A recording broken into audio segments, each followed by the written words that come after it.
रायगड, महाराष्ट्रासह देश विदेशातील ताज्या बातम्या पाहण्यासाठी मॅक्स इंडिया लाईव्ह चॅनलला सबस्क्राईब करा आणि बेल आयकॉन दाबायला विसरू नका.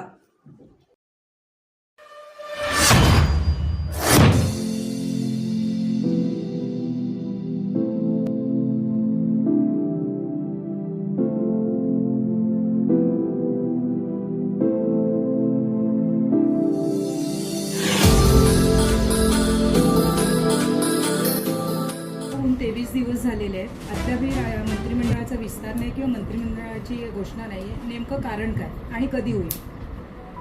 आधी पहिलं विश्व हिंदू परिषदेमार्फत रत्नागिरी जिल्ह्याच्या ठिकाणी रत्नागिरी येथे बांगलादेश येथे आपल्या हिंदू धर्मातील लोकांवर अल्पसंख्याक म्हणून जो काही अत्याचार होतोय त्याला वाचा फोडण्यासाठी विश्व हिंदू परिषदेने आज रत्नागिरीमध्ये जे धरणे आंदोलन केलं होतं त्याचं पूर्ण समर्थन शिवसेना म्हणून आम्ही सगळ्यांनी केलं.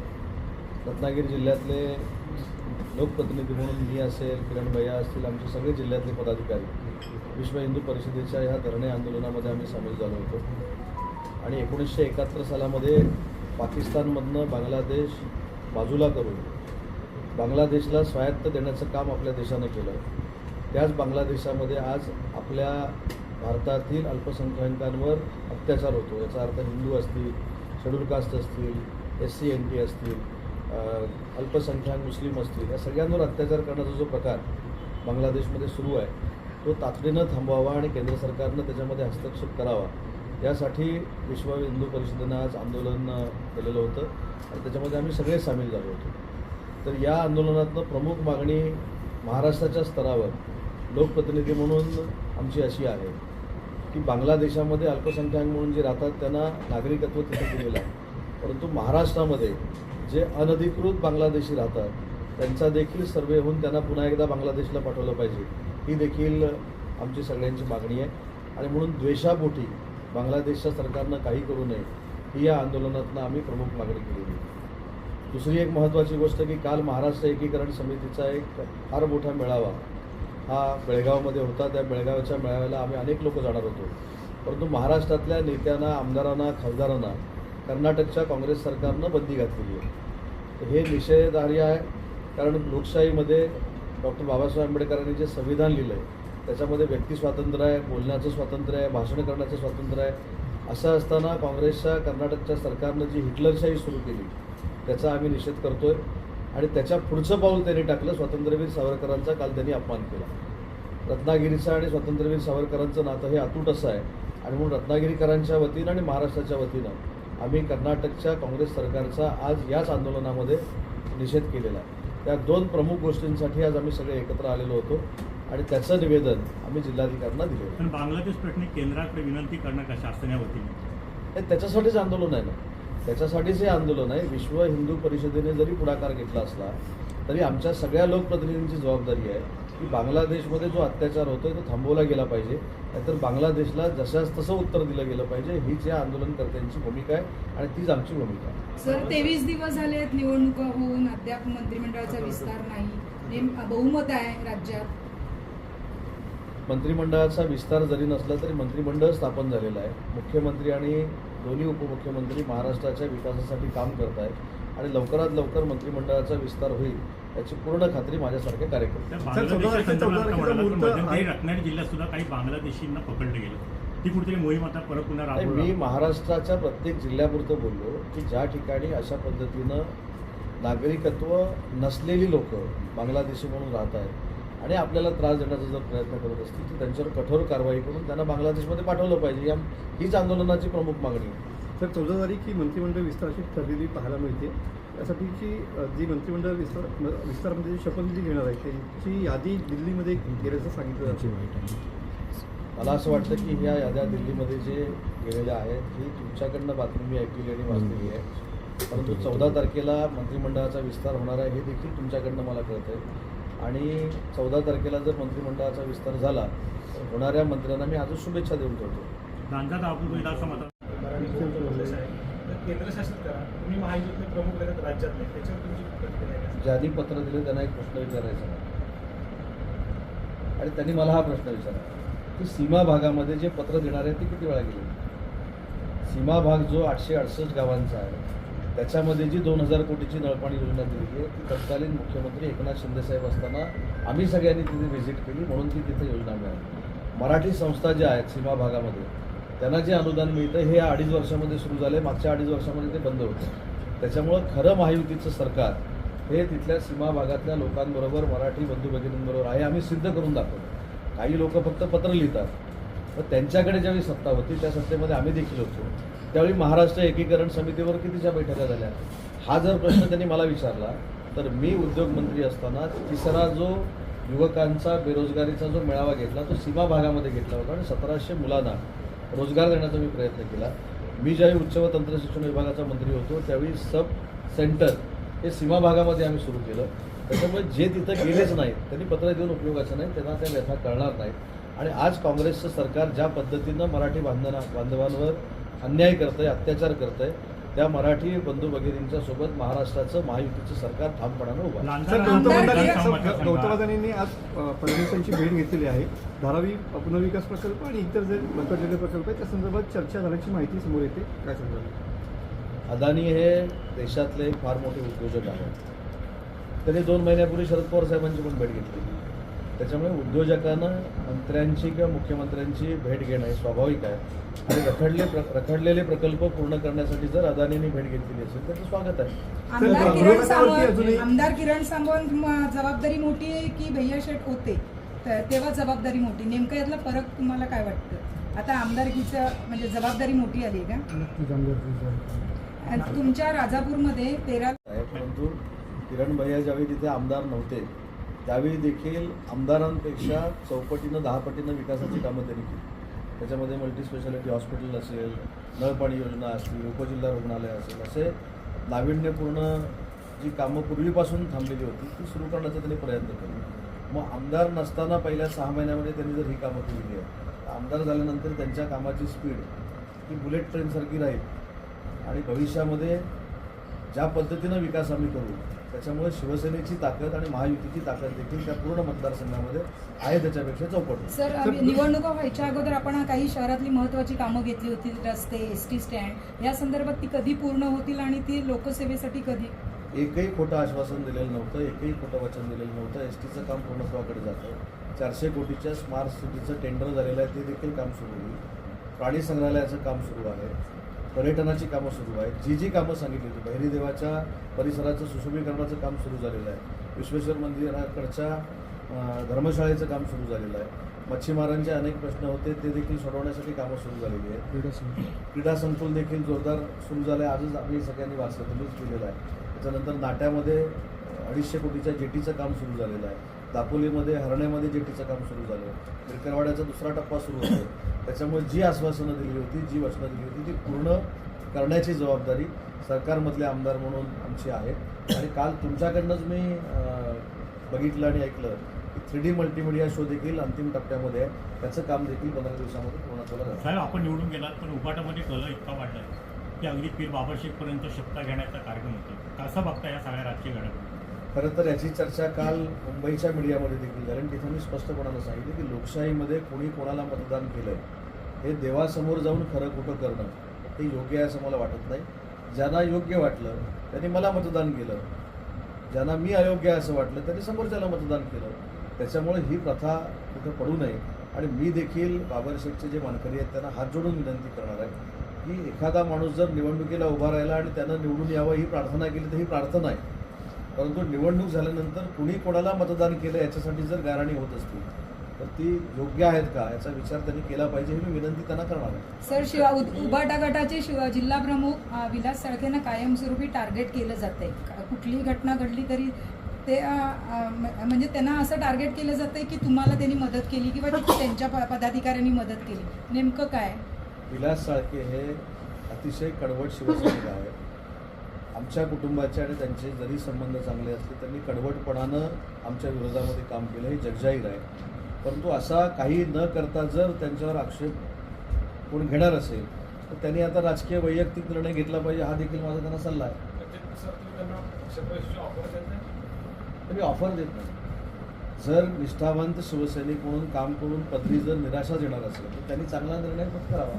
निवडणुकीत तुम्हाला मदत करणाऱ्यांना भविष्यात सोबत घेण्याची भूमिका आहे. मला कोणी म्हणत नाही, आता मला वाटतं इतर मदत पक्षाच्या केली लोकांनी पाहिजे. काही मदत केली असेल. माझ्या शिवसेना पक्षातल्या सगळ्या शिवसैनिकांनी, भाजपच्या पदाधिकाऱ्यांनी, राष्ट्रवादी काँग्रेस पक्षाच्या पदाधिकाऱ्यांनी, माझ्या हितचिंतकांनी आणि भैयांच्या हितचिंतकांनी असं मिळून आम्हाला निवडून दिलेलं आहे. त्याच्यामुळे माझ्या पक्षाच्या कार्यकर्त्यांनी, शिवसैनिकांनी देखील अहोरात्र मेहनत करून आम्हाला निवडून देण्यामध्ये महत्त्वाची भूमिका बजावलेली आहे.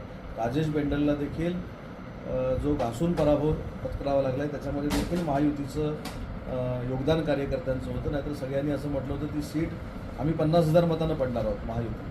त्याच्यानंतर योगेश कदमांच्या इथे देखील महायुतीचं सहकार्य मिळालेलं आहे. त्याच्यामुळे देवेंद्रजींच्या नेतृत्वाखाली आम्हाला भाजपनं देखील फार मोठ्या पद्धतीनं सहकार्य केलेलं आहे, आपल्याला सगळ्यांना माहिती आहे. त्याच्यामुळे भाजप असेल, शिवसेना असेल, राष्ट्रवादी काँग्रेस पार्टी असेल आणि आमच्या मित्र पक्ष असतील या सगळ्यांनी प्रचार केला. जनतेनं आम्हाला स्वीकारलं म्हणून आम्ही निवडून आलो. सर, कुवार भाऊचा कचरा प्रकरण म्हणजे पेटतोय असं त्यासाठी निवेदन दिलेलं नेमकं काय आहे ते?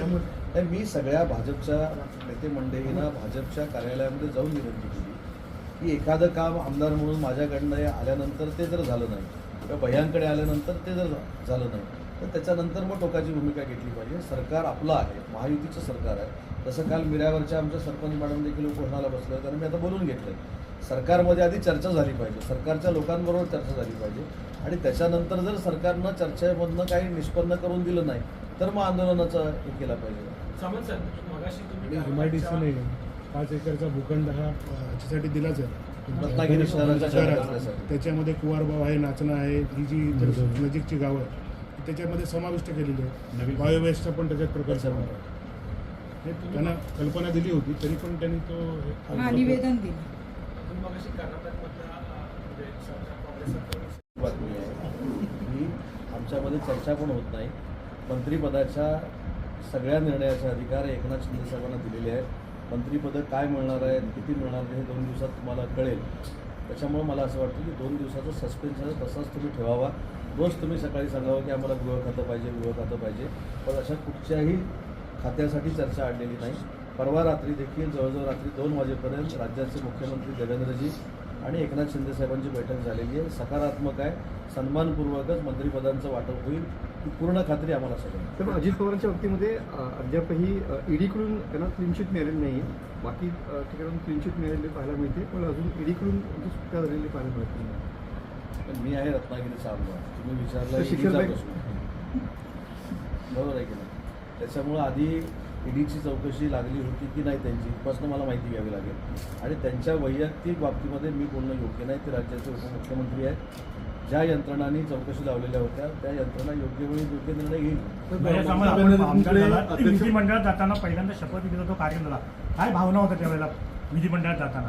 अतिशय आनंद झाला होता. 3 लाख लोकांचं लोकप्रतिनिधित्व करणं हा फार मोठा अभिमानास्पद क्षण होता आणि सगळ्या महायुतीचे आमदार, पदाधिकारी, कार्यकर्ते आणि मतदार यांनी जी मला संधी दिली त्याच्याबद्दल मी त्यांचे आभार देखील या ठिकाणी. लांजा राजापूर मतदारसंघात फिरताना कुठला महत्त्वाचा मुद्दा आहे की तो प्राधान्याने आता घेणं अति गरजेचं आहे? आरोग्य आणि शिक्षण, तुम्ही त्यानंतर बेरोजगार. लांजा राजापूर याचा विकास आराखडा तयार केलेला आहे. त्याच्यात तुम्ही आरोग्य, शिक्षण, रस्ते, यातला रोजगार, आता सुरुवात पहिली कशापासून करणार? आरोग्य. आपल्याला वाटतं की तिथे आरोग्याच्या दृष्टीने काय आहे? आरोग्याची पूर्णपणे दुरावस्था झालेली. त्या ठिकाणी असलेल्या जी प्राथमिक आरोग्य केंद्र असतील, उपकेंद्र असतील किंवा ग्रामीण रुग्णालय असतील याची जर आपण अवस्था बघितली तर त्या ठिकाणी कोणतेही आधुनिक उपकरण नाही आहे किंवा ॲम्ब्युलन्सची सोय नाही, लाईटची व्यवस्था नाही. त्याच्याकरताही आधुनिकीकरण होणं गरजेचं आहे. पहिल्या टप्प्यामध्ये 3 झालेले आहेत. आता 4थ्या टप्प्यामध्ये आपण औंधी हे प्राथमिक आरोग्य केंद्र करायला घेतलं आणि उर्वरित येत्या काही दिवसामध्ये आपण ती सुरू करणार आहोत. आणि त्याचसोबत आपण ज्या तिथे असलेल्या शाळा, अंगणवाड्या या देखील आधुनिकीकरण म्हणजे ज्याला स्मार्ट स्कूल म्हणतात किंवा स्मार्ट अंगणवाडी म्हणतात त्याचं देखील काम आपण लवकर जाते. पण मुळात ती दवाखान्यात येण्यासाठी डॉक्टरच आपल्याकडे नाहीये, जिल्ह्यात ती कमतरता आहे. त्या दृष्टीने आपण काय आता केलं? मागील 3 महिन्यामध्ये पालकमंत्र्यांच्या माध्यमातून लांजा राजापूर तालुक्यामध्ये मतदारसंघामध्ये डॉक्टर नाही अशी परिस्थिती कुठे नाही. सगळीकडे डॉक्टर उपलब्ध करून दिलेले आहेत. तर दुर्गम भाग आहे, भौगोलिकदृष्ट्या जरा वेगळा आहे रत्नागिरीपेक्षा, पण रस्त्याचा बॅकलॉग फार मोठ्या प्रमाणात आहे. हो, त्याच्याकरता आपण नक्कीच मुख्यमंत्री आणि उपमुख्यमंत्र्यांच्या माध्यमातून वेगळं पॅकेज करून घेऊ लांजाराला. आणि बरीचशी लांबी ही खराब लांबी आहे त्या भागामध्ये रस्त्याची, त्याच्याकरता स्पेशल पॅकेज नक्की करून घेऊ. सर मराठवाडा भागामध्ये पीक विम्यामध्ये घोटाळा जो आहे तो सापडला आणि त्याची नोंद जी आहे तर अख्ख्या राज्यभर असल्याचं कृषी विभागाचं प्राथमिक म्हणणं आहे. जे मूळ बागायतदार आहे त्यांनी बागायत न करता त्याच्यावर पीक विमाचं नोंद काढले आणि त्याच्या माध्यमातून करोड रुपये लाटले गेले असा अहवाल जो आहे तो कृषी विभागाने दिला. या संदर्भात सरकार म्हणून नेमकी कोणत्या प्रकारची भूमिका आहे? यामध्ये तुम्ही जर अहवाल बघितला तर तो अहवाल असा आहे की याच्यामध्ये काही लोक आहेत. त्याच्यामुळे होतं कसं की ज्या बातम्या येतात त्याच्यातनं सगळ्याच शेतकऱ्यांवर फटका देण्यामध्ये काय अर्थ आहे असं मला वाटत नाही. आणि हे विमा कंपन्यांच्या अधिकाऱ्यांच्या संगनमतानं झालेलं आहे. काही ठिकाणी जे झालं असेल तर, परंतु बाकीच्या ठिकाणी विमा उतरवत असताना शेतकऱ्यांनी योग्य तो मोबदला देखील भरलेला आहे आणि त्याच्या अगेन्स्ट त्यांना तो मोबदला मिळालेला आहे. परंतु काही ठिकाणी जे झालेलं आहे त्याची चौकशी नक्की केली गेली पाहिजे. आणि मला असं वाटतं की याच्यामध्ये जे काही शेतकरी असतील त्या शेतकऱ्यांनी हे केलेलं नाही. त्याच्यामध्ये फार मोठं रॅकेट असू शकतं, त्याच्यामध्ये कंपनीचे देखील अधिकारी असू शकतात. त्याच्यामुळे ह्याची सविस्तर चौकशी झाली पाहिजे आणि याचा परिणाम जे खरोखरच शेतकरी शेती पिकवत आहेत त्यांच्यावर परिणाम होता कामा नये ही दक्षता 100% सरकार म्हणून आम्ही घेणार आहोत. आणि सगळ्यात महत्त्वाची गोष्ट जी वक्फ बोर्डाच्या जमिनीच्या बाबतीत शेतकऱ्यांचा जो प्रश्न निर्माण झालेला आहे त्याच्यामध्ये काल मुख्यमंत्री आणि दोन्ही उपमुख्यमंत्र्यांनी असा निर्णय घेतला आहे. ती जमीन नक्की शेतकऱ्यांच्या कुळ म्हणून किती वर्ष ताब्यामध्ये होती, किती वर्ष शेती तिथे शेतकरी करत होते याची शहानिशा केल्याशिवाय जो काही वक्फ बोर्डाचा निर्णय करण्याचं कोणतरी असं म्हणत आहे तो निश्चित नाही. शेतकऱ्यांवर कुठचाही अन्याय होणार नाही ही भूमिका सरकारनं कालच घेतली. सर लाडकी बहीण योजना बंद होणार की नेमकं काय होणार, छाननी होणार परत? याच्याबाबत स्वतः मुख्यमंत्र्यांनी सांगितलेलं आहे की लाडकी बहीण योजना ही बंद होणार नाही. आणि ज्यावेळी 2100 रुपये देण्याचा शब्द जो सरकारनं दिलेला आहे तो देखील 2100 रुपयाचा शब्द सरकार पूर्ण करणार आहे हे देखील मुख्यमंत्र्यांनी सांगितलेलं आहे. घेऊन आपण किती जागा रद्द देणार? महाविकास आघाडीची धुरा ममता बॅनर्जीकडे देण्यासाठी आज बैठक होती. कसं बघतो इंडिया आघाडी 2 दिवसापूर्वी या बाबतीतले सूतोवाच माननीय राष्ट्रवादी काँग्रेस पक्षाचे शरद पवार राष्ट्रवादीचे अध्यक्ष शरद पवार साहेबांनी सांगितलं की ममता दिदींकडे आता हे नेतृत्व गेलं पाहिजे. हा खरं तर काँग्रेसचा अपमान. म्हणजे राहुल गांधींच्या नेतृत्वाखाली सरकारच्या ज्या निवडणुका आहेत त्या राज्यातल्या देखील यशस्वी होत नाही आणि देशातल्या देखील होत नाही. हा ठपका कदाचित महाविकास आघाडीच्या सगळ्या नेत्यांनी राहुलजी गांधींवर ठेवलेला आहे आणि म्हणून हा काँग्रेसचा झालेला अपमान. आम्ही त्याच्यामध्ये काय बोलायचं ना. आता राहुल गांधींकडचं नेतृत्व काढून जर ममता दिदींकडे येणार असेल तर तो राहुल गांधी त्या सगळं नेतृत्व करायला कमकुवत आहे असं महाविकास आघाडी दाखवते असं सगळ्या जनसामान्यांचं मत बनणार. जयंत पाटलांच्या भाषणात आपण कौतुक केलं, काय नेमका भाषणाचा त्याच्यामध्ये जयंत पाटलांच्या भाषणात आपण कौतुक केलं त्याच्यामध्ये काय असं जाणवलं की ते कौतुक करणार? मी जयंत पाटलांच्या भाषणाचं कौतुक केलं नाही. त्यांनी विधानसभेच्या अध्यक्षांचं जे कौतुक केलं ते मी त्या ठिकाणी सांगितलं आणि त्याच्यामध्ये त्यांनी एक वाक्य असं वापरलं की आम्ही सरकारच्या विरोधामध्ये सगळ्या पद्धतीनं प्रचार केला. आम्ही भ्रष्टाचाराच्या बाबतीमध्ये बोललो, आम्ही अत्याचाराच्या बाबतीमध्ये बोललो, आम्ही उद्योजकांच्या बाबतीमध्ये बोललो, तरी देखील जनतेनं आम्हाला नाकारलं, आम्हाला आमदार कमी दिले आणि बहुमतानं तुमचं सरकार आणलं. याचा अर्थ त्यांनी डायरेक्टली इनडायरेक्टली असं सांगितलं की EVMनं जो दिलेला निकाल आहे हा योग्य आहे. आणि दुसरं त्याच्यावर ते असं वाक्य बोलले की अजितदादांनी जेव्हा खाली बसून त्यांना विचारलं की माझं तुमच्याकडे लक्ष आहे तरी जयंत पाटील साहेब असं म्हणाले की राष्ट्रवादीची टॅगलाईन अशी आहे की योग्य वेळी योग्य निर्णय. आता योग्य वेळी योग्य निर्णय जयंत पाटील साहेब कधी घेत आहेत त्याच्याकडे सगळ्यांचं लक्ष लागलेलं आहे असं मी बोलतो. विरोधी पक्षनेते महाविकास आघाडीला मिळावं अशी मागणी करण्यात आलेली आहे. सत्ताधाऱ्यांची काय नेमकी सध्याची भूमिका आहे? विरोधी पक्षनेतेपद महाविकास आघाडीकडे जाईल? विरोधी पक्षनेतेपद हे सत्ताधारी ठरवत नाही तर तिथं डायसवर बसलेले अध्यक्ष ठरवतात.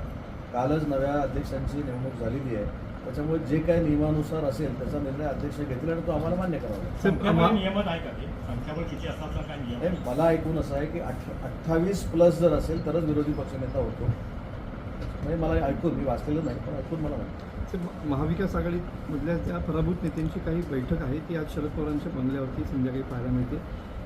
मनोज सिंघवी सुद्धा या संदर्भामध्ये त्यांच्यासोबत असणार. कदाचित सुप्रीम कोर्टामध्ये EVM विरोधात जाण्यासंदर्भाची भूमिका ठरू शकते. लोकशाहीमध्ये त्यांनी कुठेही जावं तर मला एकच प्रश्नाचं उत्तर द्यावं. वायनाडमध्ये प्रियांका गांधी जिंकल्या ती बॅलेटवर कुठे झाली? ती EVMवरच झाली. नांदेडमध्ये महाविकास आघाडीचे खासदार जिंकले ती काय बॅलेटवर झाली नाही. रोहित पवार जिंकले तिथं काय बॅलेटवर झाली नाही. रोहित पाटील जिथे जिंकले तिथं बॅलेटवर झाली नाही. जयंत पाटील साहेब जिथं जिंकले तिथं बॅलेटवर झालेलं आहे. त्याच्यामुळे जिथं जिंकले तिथे ईव्हीएम चांगलं आणि जिथं पडले तिथे ईव्हीएम वाईट ही दुटप्पी भूमिका आहे आणि हे पूर्णतः जनतेला कळलेलं आहे आणि याच्यावर सुप्रीम कोर्टानं देखील ऑलरेडी निकाल दिलेला आहे. ओके